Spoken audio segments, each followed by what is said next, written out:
Michael Atherton চান বৈশ্বিক আসরেও বন্ধ করে দেয়া হোক ভারত পাকিস্তান ম্যাচ। টাইমসে লেখা কলামে আইসিসির কাছে এমন আহ্বান জানিয়েছেন সাবেক ইংলিশ অধিনায়ক। সবশেষ এশিয়া কাপে দুদেশের ক্রিকেটারদের রাজনৈতিক বৈরিতার পর মুখ খুলেছেন তিনি। ইংল্যান্ডের আরেক সাবেক ক্রিকেটার কেভিন পিটারসনের মতে বিশ্ব ক্রিকেট এখন চলে ভারতের ঘড়ি মেনে। মাঠের ক্রিকেটে কমেছে পাক ভারত দ্বৈরথের জৌলুস, কিন্তু বেড়েছে রাজনীতির বাড়াবাড়ি।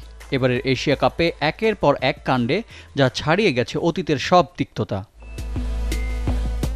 সাধারণ সমর্থকদের মতো বিষয়টি এড়ায়নি মাইক অ্যাথারটনের নজরও।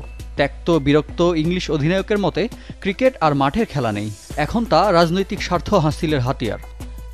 যে ক্রিকেট একসময় ছিল রাজনৈতিক সেতুবন্ধন তৈরির হাতিয়ার, বর্তমানে তা রূপ নিয়েছে সীমান্ত রাজনীতির অস্থিরতা ও গুজব ছড়ানোর কাজে, যা কোনোভাবেই কাম্য নয়।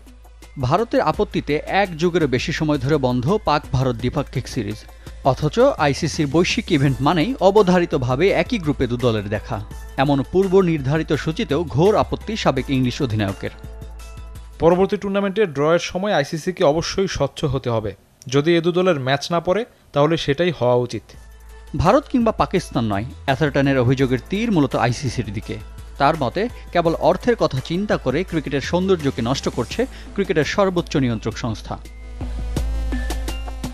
আরেক সাবেক ইংলিশ ক্রিকেটার কেভিন পিটারসন অবশ্য আইসিসির চেয়ে ভারতের প্রভাব প্রতিপত্তিকে কারণ হিসেবে দেখছেন।